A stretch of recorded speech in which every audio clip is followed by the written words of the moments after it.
One ordinary day, you wake up as a respected teacher, a husband, someone trusted by your community. By the evening, your face is on the local news, your name dragged through the dirt, and you're being led away in handcuffs. Your crime? A lie. A high school girl, angry that you rejected her feelings, told the world you harassed her, and people believed her. You lose your job, your freedom, your dignity, almost your marriage. But what happens when the only person who still believes in you, your wife, refuses to give up?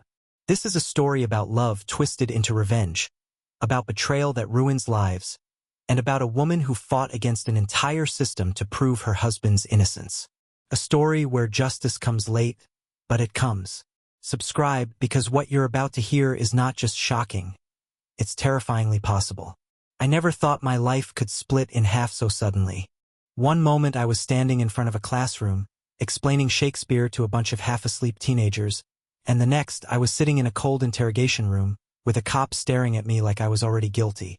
But to explain how it all began, I need to rewind to the start of that school year, because the signs were there, small, almost invisible, and I ignored them like a fool. It started with little things. Notes left on my desk, handwriting I didn't recognize, the kind of childish doodles that seemed harmless. A heart drawn next to my name on the corner of a worksheet. I dismissed it. Teenagers play games. I had been teaching long enough to know you can't take every little gesture seriously. But then there was her. Let's call her Emily. Bright, ambitious, too old for her age in some ways, too young in others. She had that restless energy, like she wanted to be anywhere but in that small town. The kind of girl who reads Sylvia Plath at 17 and thinks she's the only one who understands what it feels like to be broken. I saw myself in that once when I was her age, so maybe I went too easy on her. Maybe that's where I screwed up. She started lingering after class, asking me questions that had nothing to do with the lesson. At first, it was literature. Then it turned into questions about my life. Was I married? Did I believe in soulmates? Did I ever regret not chasing my dreams? I always answered vaguely, keeping the line firm but not harsh, because I didn't want to embarrass her. You don't want to crush a kid who's looking for guidance. But looking back, I should have been sharper. I should have shut it down immediately. My wife, Anna, noticed before I did. One evening, I mentioned that one of my students was reading ahead in the syllabus, and she looked at me with this expression that said she already knew more than I did. She told me to be careful, that sometimes young girls confuse admiration for something else. I laughed it off, told her not to worry. But she was right. Anna always had that sixth sense, the kind that picks up on tension before it breaks. I wish I'd listened. The day it all went to hell was ordinary. That's the cruel part. No warning, no storm clouds, just another Tuesday. Emily had come to class looking distant, almost angry. I figured maybe she'd had a fight with her parents. I didn't push it. After class, she asked to stay behind, and I told her no, that I had a meeting. She looked at me with this mix of hurt and fury that made my stomach twist, but I still didn't think anything of it. I walked out, left her there. That was the last normal day I ever had. 2 days later, I was called into the principal's office. He didn't look me in the eye when he told me there had been a complaint. My blood went cold before he even finished the sentence. The words came out like bullets. Harassment? Inappropriate conduct. A student felt unsafe. Couldn't breathe. I kept shaking my head, trying to speak, but nothing came out. It was like I was trapped in someone else's nightmare. Then the cops were involved. Parents, lawyers, headlines. My name plastered across every screen in town. Neighbors whispering. Friends avoiding me. Colleagues looking at me like I was a monster. It didn't matter that there was no evidence. It didn't matter that it was a lie. In America, an accusation like that sticks to your skin forever. The night they arrested me, Anna stood there frozen as they handcuffed me in our living room. I'll never forget the look on her face. This war between terror and fury. She wanted to scream, to fight them off, but she couldn't. She just held onto the doorframe like if she let go, the whole house would collapse. I was shoved into the back of a police car while neighbors peeked through their blinds. That was the moment I realized I was already guilty in their eyes. Innocence didn't matter anymore. All that mattered was the story people wanted to believe. Jail was another universe. The smell of sweat and bleach, the sound of metal doors slamming shut, the weight of eyes on you constantly. I wasn't in there long at first, but long enough to understand how fragile my life had become. Letters from the school board came next. Suspension, pending investigation. The whispers turned into shouts. Parents demanded I be fired. Strangers sent hate mail. Social media tore me apart. My name was poison. And Emily? She was untouchable. The world saw her as a victim, a poor girl silenced by authority, finally brave enough to speak. She got sympathy. I got chains. But the worst part wasn't the jail or the headlines or the humiliation. It was watching Anna suffer. She visited me every week, sat across the scratched plastic table, her hands shaking as she tried to smile.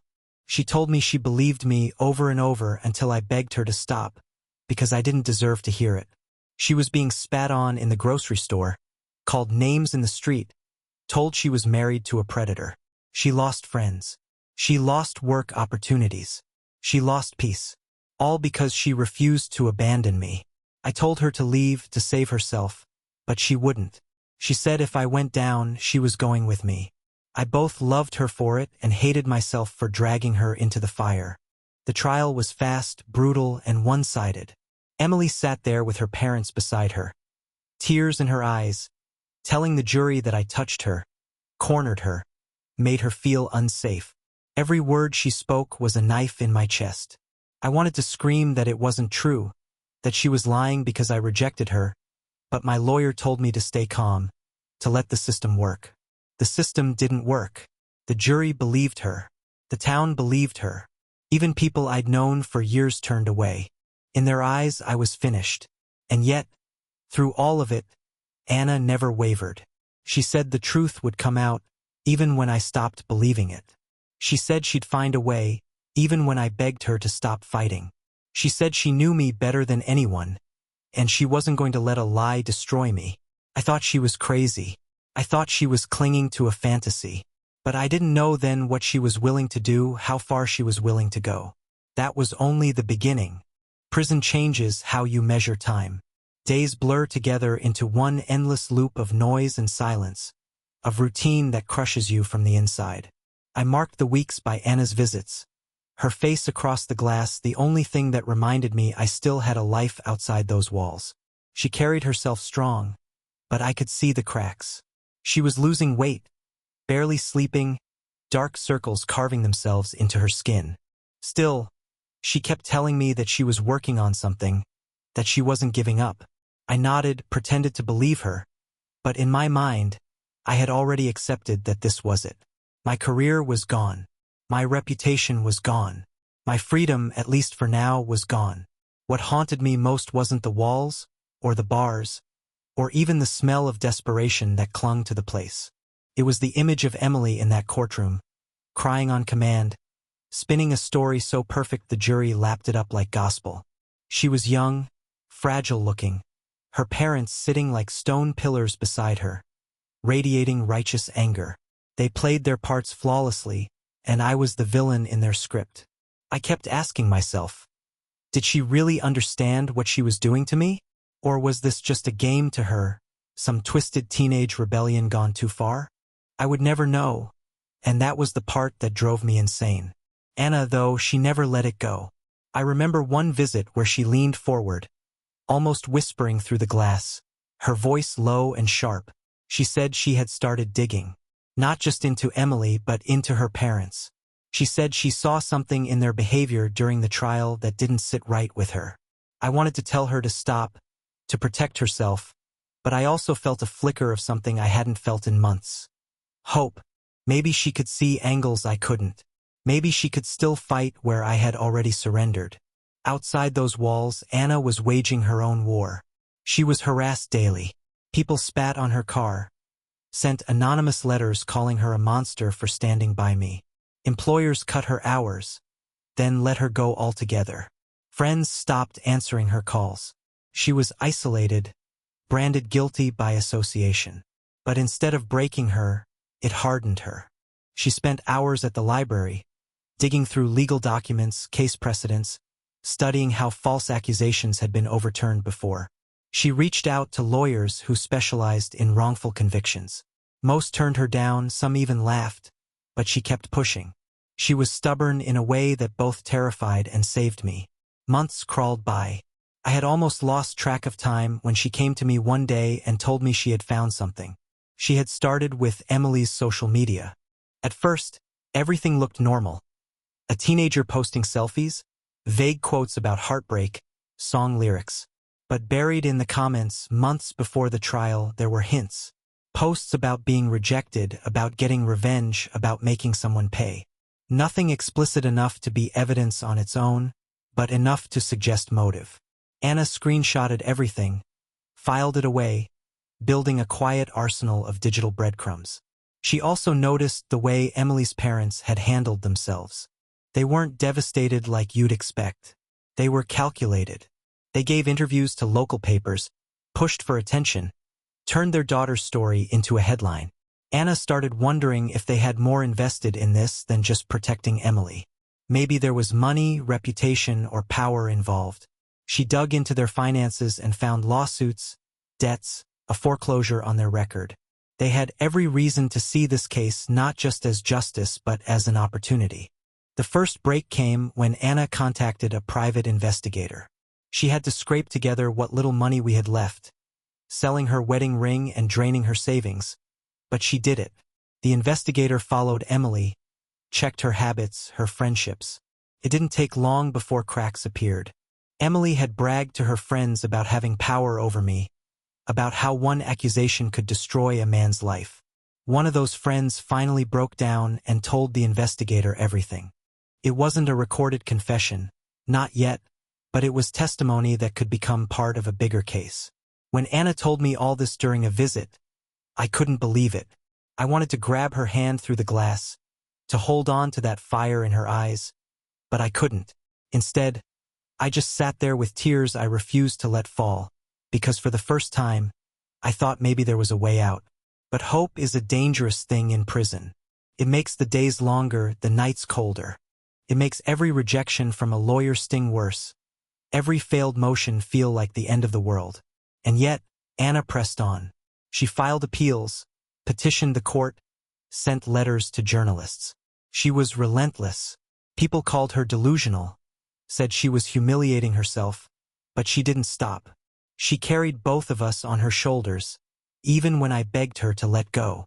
By the 6-month mark, she had assembled something close to a case. Screenshots, testimony, financial records, all pointing to a picture of manipulation and lies. It still wasn't enough on its own, but it was a start. She told me she was going to present it to a new lawyer she had found, one who actually believed in fighting wrongful convictions. I wanted to believe, but I was scared to let myself. Too many nights had been wasted on false hope. Too many times I had watched the world slam the door in our faces. Still, I couldn't deny it anymore. Anna was building something real, and for the first time since this nightmare began, I allowed myself to imagine walking out of that prison, breathing free air again, holding her without glass between us. That was when I realized something that shook me to my core. Emily had taken my freedom, my reputation, my job, but the one thing she hadn't broken was Anna. And if Anna couldn't be broken, maybe, just maybe, neither could I. The system isn't built to admit mistakes. That's something I learned the hard way. Once a jury has spoken, once the headlines have run, once the community has decided who's guilty and who's innocent, undoing that damage is like trying to push a boulder uphill with your bare hands. I had resigned myself to being crushed under that weight. Anna, though, she wasn't built to surrender. She took the boulder head-on. She started by knocking on doors, figuratively and literally. She reached out to journalists, lawyers, advocacy groups that dealt with wrongful convictions. Most slammed the door in her face. To them, I was just another man claiming innocence, just another guilty predator with a desperate wife. But Anna didn't let rejection stop her. She documented everything, built files as thick as novels, stored on her laptop and in binders she carried like armor. She told me once, during a visit, that every no only made her sharper, more focused. The new lawyer she found wasn't flashy, Not the kind of attorney who craved cameras or headlines. He was quiet, calculated, almost clinical. He didn't promise miracles, but he listened, really listened, and that alone was different from everyone else. When Anna handed him the binder of evidence she had been collecting, he didn't laugh, didn't dismiss her. He told her it was something. Not enough yet, but something. That word alone gave me a pulse of hope strong enough to keep me breathing for weeks. But with every step forward came 2 steps back.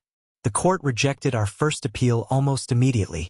The judge said there was no new evidence significant enough to overturn the jury's decision. Anna walked into the prison visiting room that day looking like she hadn't slept in a week. She tried to smile, but I could see the rage burning beneath her skin.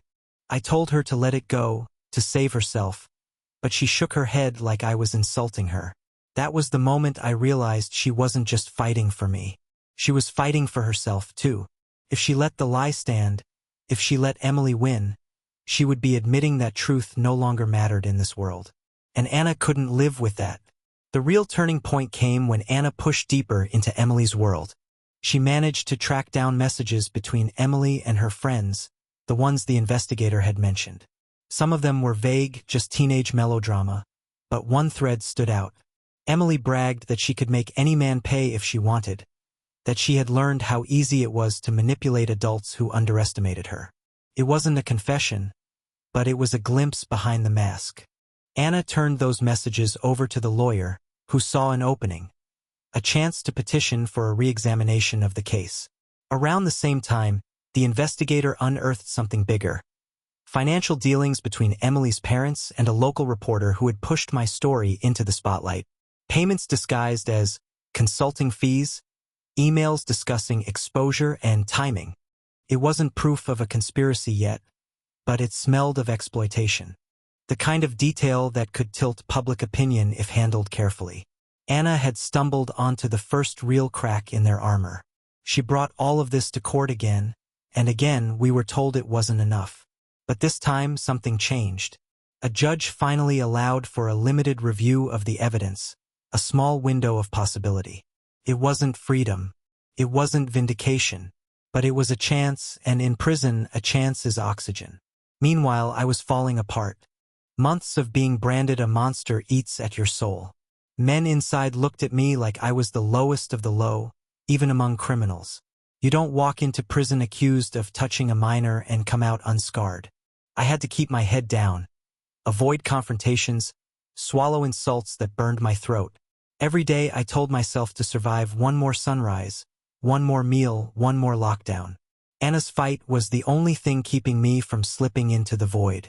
One night, during lights out, I lay in my bunk staring at the ceiling, and I realized something that scared me more than prison itself. I wasn't angry at Emily anymore. Not really. I was beyond anger. I felt hollow, emptied out. What scared me was that I didn't even care about clearing my name for myself. I just wanted Anna to win. For her. For everything she had sacrificed. For the pieces of herself she had shattered to keep me alive. She kept pushing, kept clawing at every angle. She found a journalist in another state willing to look at the evidence. A small online outlet ran a piece questioning Emily's credibility, highlighting inconsistencies in her story, pointing out her parents' financial motives. It wasn't front-page news, but it was enough to spark whispers. Enough to make a few people in town pause before spitting on Anna in the grocery store. For the first time, the narrative wasn't completely one-sided. Still, it was dangerous. Anna told me once that she was being followed. A car idling outside our house at night, the same number calling and hanging up. She was rattled, but she wouldn't stop. She said if they were scared enough to intimidate her, it meant she was getting close. I sat in my cell that night, fists clenched, powerless to protect her. It ate me alive knowing she was out there fighting battles I couldn't even see. 6 months in, she had finally pieced together enough to request a new hearing. Not a full trial, not yet, but a chance to put the evidence in front of a judge who could reopen the case. The motion was accepted. A date was set. It was the first time since my arrest that I let myself imagine standing in front of a courtroom again. Not as a convict, but as a man fighting for his life. I told myself not to get carried away, not to build castles out of sand. But deep down, a part of me was already preparing for the moment. Already dreaming of air that didn't smell of sweat and bleach. Already hearing Anna's voice outside of prison walls instead of across scratched plastic. Hope was back. And hope, as much as it hurt, was the only thing keeping me alive. Walking back into a courtroom after 6 months behind bars felt like stepping into the scene of a crime. Except this time the crime wasn't mine. The fluorescent lights, the stiff suits, the smell of cheap coffee. It all hit me like a punch to the chest. I wasn't in shackles anymore, but the weight of the accusations was still chained to my skin. They brought me in looking like a man broken, and maybe that worked in my favor. People expect monsters to look defiant, arrogant. I looked like a ghost. Anna sat in the front row, her shoulders squared, her jaw set like she was about to go to war. She had her folders stacked neatly in front of her, color-coded tabs sticking out like flags. She wasn't just my wife anymore.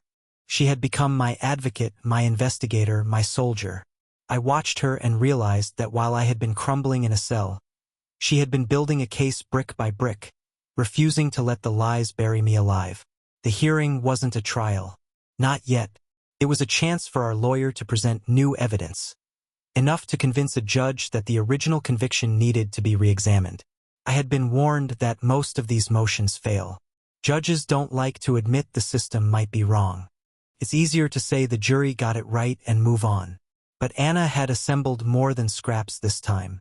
The lawyer presented the social media posts first. Screenshots of Emily bragging to her friends, vague threats of revenge, cryptic lines about how people always pay when they don't take me seriously. It wasn't a confession, but it chipped at her credibility. Then came the testimony from one of her so-called friends, the one who admitted Emily had bragged about having power over me. The judge's face didn't move, but I saw a flicker in his eyes. A pause. A hesitation. That was more than we'd ever had before. And then came the financial records. Transfers from Emily's parents to the reporter who had sensationalized the case. Payments that lined up suspiciously with the timeline of the trial. Our lawyer framed it as manipulation, an attempt to profit off tragedy. The opposing counsel objected, called it irrelevant, but the seed was planted. The courtroom buzzed with whispers. For the first time, the narrative wasn't clean. Doubt was slipping in, and doubt is poison to certainty. Emily wasn't in the room that day, but her parents were. They sat stone-faced, arms crossed, eyes darting toward Anna like they wanted to burn her alive with their glare. Anna didn't flinch. She stared straight ahead, daring them to blink. I sat behind the table, my hands trembling, knowing she was stronger than I could ever be. The judge didn't overturn the conviction that day. He didn't free me, but he did something almost as important. He agreed to a full evidentiary hearing. That meant everything Anna had found would be examined in depth, under oath in front of the court. It wasn't victory, but it was momentum. For the first time, I saw a crack in the wall that had been suffocating me since the day of my arrest. Of course, the backlash was immediate. The town wasn't ready to admit they might have been wrong. Local papers painted Anna as obsessed, desperate, a wife in denial. Strangers online called her pathetic, accused her of smearing a poor girl's name to save a guilty man. She received threats, messages telling her to kill herself, to leave town. But Anna didn't back down. She printed out every threat, filed it away, like evidence of how far people would go to cling to their illusions. At night, she told me later, she would sit in our empty house with the lights off, listening for footsteps outside. She slept with a baseball bat by the bed. The harassment was constant, but she refused to run. She said running would mean admitting defeat, and she had already lost too much to give them that satisfaction. Meanwhile, I was still inside, still trapped in that hell. The other inmates caught wind of the hearing. Some mocked me, called me a liar holding on to false hope. Others, surprisingly, started giving me space. Maybe they saw the headlines shifting. Maybe they sensed that the story wasn't as clean as it had once been. In prison, reputation is currency, and mine had been bankrupt since day one. But now, a crack of light had slipped in, and even that tiny shift was enough to change how some of them looked at me. When Anna came to visit after the hearing, her face was pale, but her eyes were blazing. She told me this wasn't just about clearing my name anymore. It was about exposing them. Emily, her parents, everyone who had profited off the lie. She said they had ruined our lives, and she wasn't going to let them walk away without consequences. I wanted to tell her I didn't care about revenge, that I just wanted to go home, but I kept quiet, because deep down I knew she was right. If we didn't fight back, they would do it again to someone else. The waiting after that was unbearable.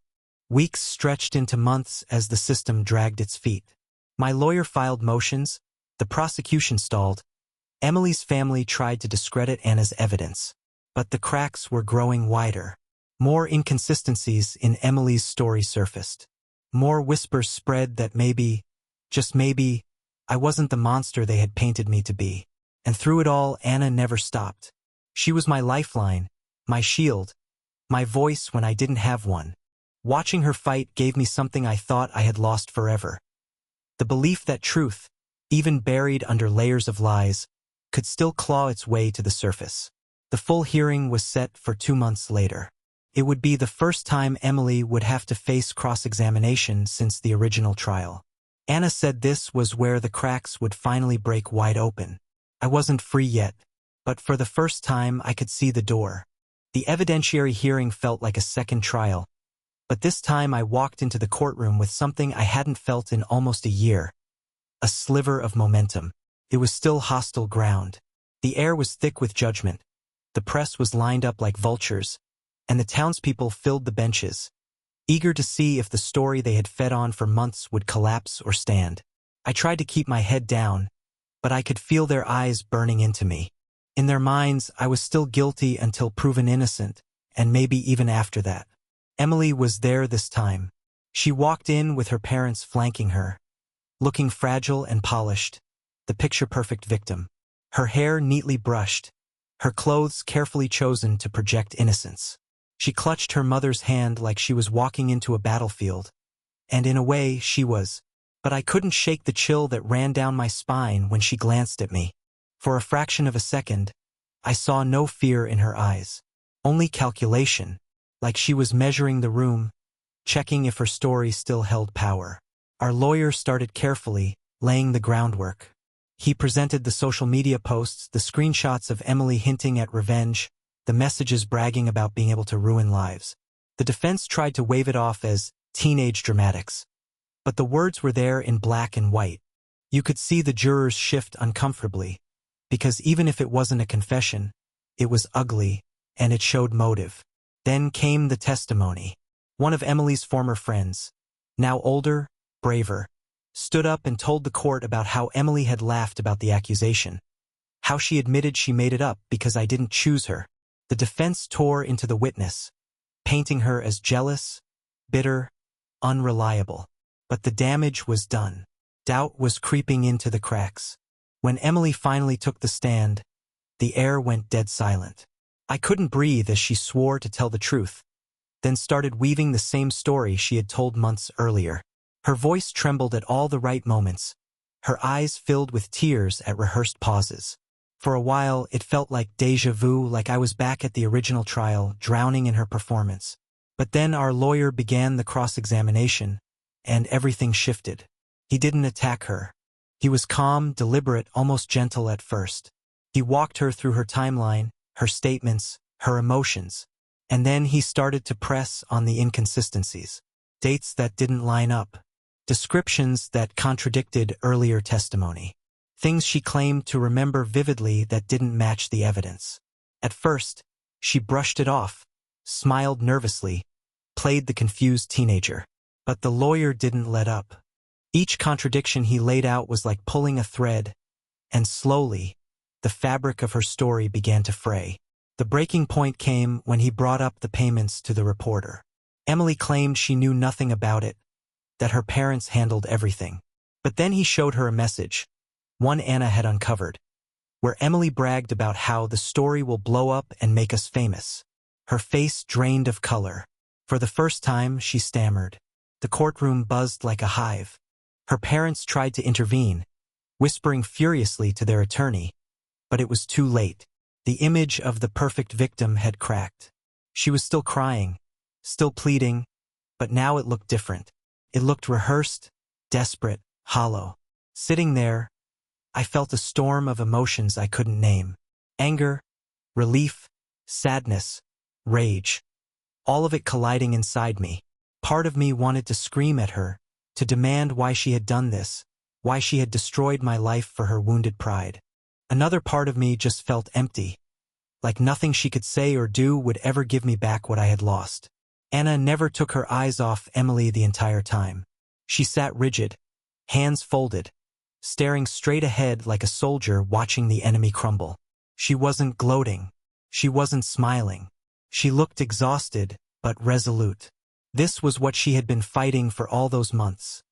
The moment when the lies finally collapsed under their own weight.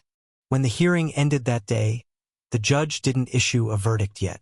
He said he would take the evidence under review, that a decision would be delivered in the coming weeks. But we all knew something had shifted. The room had felt it. The narrative wasn't airtight anymore. Emily's credibility was bleeding, and her parents looked shaken for the first time. Of course, outside the courthouse, chaos waited. Reporters swarmed, townspeople shouted, some accusing Anna of being a witch, others whispering that maybe we had been right all along. The split was starting, the cracks spreading beyond the courtroom walls. Back in prison that night, lying on my bunk, I replayed it all in my head. The stammer in Emily's voice, the look on her parents' faces, the fire in Anna's eyes. For the first time since my arrest, I allowed myself to believe that freedom wasn't just possible, it was coming. But freedom wasn't enough anymore. Anna wanted justice. She wanted accountability. And as much as I had told myself I didn't care about revenge, I realized then that I wanted it too. Not just for me, but for her. For every night she cried alone in that house. For every insult she endured. For every ounce of herself she gave up to prove the truth. The next hearing would decide my fate. But I already knew Anna wasn't going to stop at clearing my name. She wanted them punished. And if I was honest, so did I. The day of the verdict was the longest of my life. I had been living inside that cage for nearly a year, carrying the weight of a label that was never mine, waiting for a system that almost never admits it made a mistake. I tried to steel myself, telling myself not to hope, because hope had burned me before. But when they led me into the courtroom, my knees were weak, my palms slick with sweat, my heart pounding so loud I thought everyone around me could hear it. Anna was there, of course. She looked thinner than she had when this all began, lines carved deep into her face, but her eyes were steady. She nodded at me once, a silent signal, a promise that no matter what happened, we had already torn through the lie. The judge read slowly, his voice flat, detached, like every word was a brick being laid down on a wall I couldn't see. He spoke about the inconsistencies in Emily's testimony, the troubling social media posts, the financial records that cast suspicion on her parents. He spoke about the credibility of the witness who testified against Emily. For a moment, it was all just noise in my ears. And then he said the words I thought I would never hear. Conviction overturned. Couldn't breathe. My body felt both weightless and heavy all at once. The guard beside me muttered something, but I didn't hear it. Anna pressed her hands to her face, shoulders shaking, not with defeat this time but with release. She had done it. She had dragged me out of the pit with her bare hands, bleeding all the way. The courtroom exploded into chaos. Emily's parents shouted, called it injustice, claimed the system was failing their daughter. Emily herself sat frozen, pale, staring at the floor like she had seen a ghost. The reporters swarmed, cameras flashing, voices rising. I just sat there, numb, every muscle trembling. I was free. Walking out of that building wasn't triumph. It was surreal. The sun felt wrong on my skin, the air too clean, too open. People stared at me as if they weren't sure whether to spit or applaud. Some muttered apologies, others muttered curses. None of it mattered. Anna's hand found mine, and for the first time in a year, I felt alive. But Anna wasn't finished. She had cleared my name, yes, but she wanted more. She wanted them to pay. She filed a civil suit against Emily's parents, not for defamation but for damages. the destruction of my career, the emotional torture, the financial ruin. Most people told her she didn't stand a chance, that it was impossible to hold parents accountable for their daughters' lies. But Anna wasn't just swinging blindly anymore. She had evidence. The financial records that showed payments to the reporter became the centerpiece. Emails between the parents and local media, pushing for coverage, making deals. The court documents of their debts and lawsuits, showing their desperation for money and attention. And layered over all of it, Emily's lies unraveling piece by piece under scrutiny. It was enough to push the case forward. The trial was brutal, dragging us both through the mud again. Their attorney painted Anna as vindictive, me as a man hiding behind technicalities.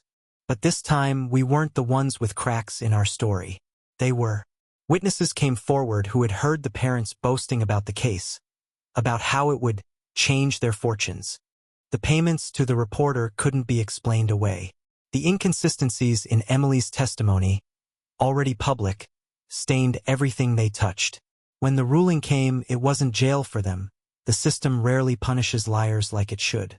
But it was something. The judge ordered them to pay damages, a sum so steep it would follow them for years. Their faces when they heard the number told me everything. They weren't just losing money. They were losing the illusion of control they had clung to from the start. It didn't bring back my job. It didn't erase the whispers in the town, or the headlines archived forever online. But it gave us something: vindication. A public acknowledgement that we weren't crazy, that we weren't liars, that the nightmare we had been dragged through had been built on nothing but spite and greed. I thought I would feel joy when it ended. I didn't. What I felt was exhaustion, the kind that seeps into your bones and doesn't let go. I wasn't the same man who had stood in front of a classroom a year ago. That man was gone, buried under accusations and prison walls. What was left was scarred, wary, and older in a way time couldn't measure. But I had Anna, and that meant I had something worth rebuilding for. She had saved me, piece by piece, when I couldn't save myself. And if revenge had been the fuel that carried her through, so be it. At the end of it all, we were still standing. The girl who lied had her life to live, though it would be marked now with the truth finally bleeding through the cracks. Her parents carried their shame in the form of debt and public humiliation. And me? I carried the weight of everything I had lost, but also the knowledge that sometimes, even when the world wants you guilty, one person's refusal to give up can change everything. Freedom wasn't what I thought it would be. I pictured myself stepping outside, inhaling the air, feeling alive again. But the truth is, freedom after prison tastes strange.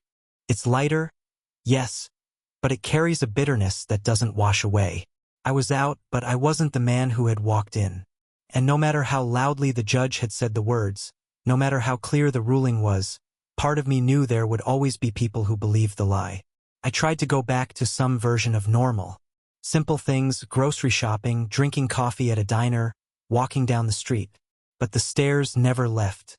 Some were sympathetic, others hostile. A few muttered apologies, but more muttered slurs. The town had consumed my downfall like it was entertainment. And now they didn't know what to do with me when I was standing in front of them, breathing. I wasn't the villain anymore, but I wasn't innocent in their eyes either. I was just a reminder, a story they couldn't erase. Finding work was impossible. No school would touch me, not after the headlines. My degree, my years of teaching, my reputation, gone like ash in the wind. Every application, every interview ended the same way once my name was Googled. I was poison in the system, branded forever by something I hadn't done. Some days I thought maybe Emily had won after all, because the life I had built was dead, even if my freedom had been restored. But Anna wouldn't let me sink. She reminded me daily that survival itself was a victory. She had fought tooth and nail to pull me out, and she wasn't about to watch me drown outside the bars. She pushed me to take small steps. Volunteer work, writing, even just speaking about what had happened. I resisted at first, ashamed, exhausted. But slowly, I realized she was right. If my old life was gone, I had to build a new one, even if it was on the rubble of what Emily had destroyed. The civil judgment against Emily's parents gave us a measure of satisfaction. They paid, and they would keep paying for years, a constant reminder that lies have consequences. But money wasn't the point. It never could be. What mattered was that the truth had clawed its way to the surface, that Anna had forced the world to see what it didn't want to admit. As for Emily, she disappeared from the spotlight. Rumors said she transferred schools, that her parents tried to start over somewhere else. Maybe she convinced herself she was still the victim. Maybe she regretted it. I'll never know. And maybe I don't want to. Some wounds don't need to be reopened. What I do know is that Anna never broke. Through humiliation, threats, isolation, she stood her ground when I couldn't. She carried me through the fire, even when I begged her to let go. If there's any reason I'm still standing, it's her. She didn't just save my life. She rebuilt it. And for that, I'll spend the rest of my days trying to be worthy of the faith she never lost. When I look back now, I don't see victory. I see scars. I see wasted time, stolen years, the shadow of a lie that will always follow me. But I also see resilience. I see the power of one person refusing to surrender. And maybe that's what life is. Not about winning, but about surviving the storms that try to tear you apart, and holding on to the hands that refuse to let go. So if you're listening to this, remember, stories like mine aren't just stories. They happen every day. Lies can ruin lives, systems can fail, and justice can take too long. But truth has a way of fighting back, even if it takes everything from you in the process. And if my story meant something to you, if it made you feel, if it made you think, do me a favor. Hit that like button, subscribe to the channel, and share this. Because the more people know how easily a life can be destroyed by a lie, the harder it becomes for the next lie to win.